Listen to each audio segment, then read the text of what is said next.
للہ نحمدہ ونصلی ونسلم علی رسولہ الکریم الصلاۃ والسلام علیک یا سیدی یا رسول اللہ وعلی آلک وصحابک یا سیدی یا نور اللہ۔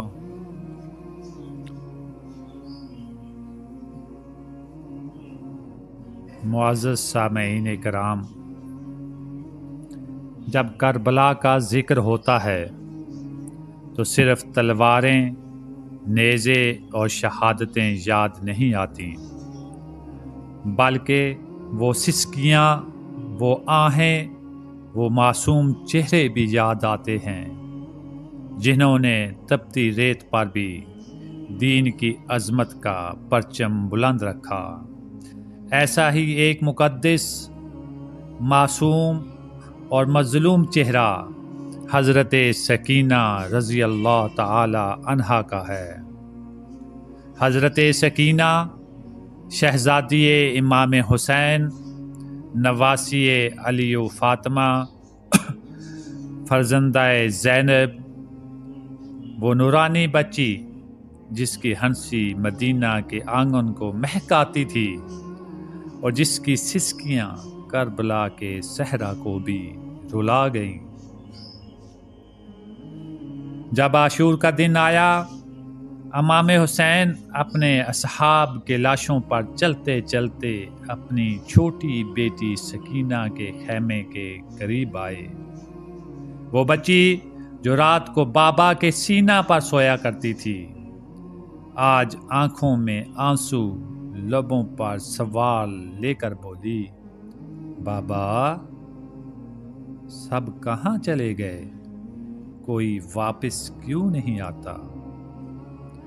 امام حسین نے اسے سینے سے لگایا، آخری بار پیار کیا اور کہا، بیٹی دین کو بچانے جا رہا ہوں، اگر میں نہ گیا تو کل کسی کو اذان کی آواز نہ ملے گی۔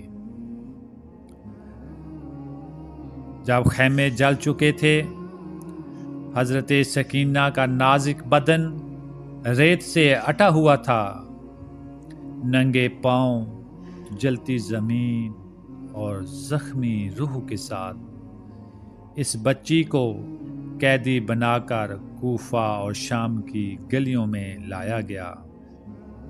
جب قید خانے میں سکینہ کو بابا کا سر مبارک دیا گیا تو اس معصوم نے سر کو گود میں رکھا اور لرزتی آواز میں کہا، بابا بہت دیر کر دی، آپ نے سکینہ بہت روئی ہے۔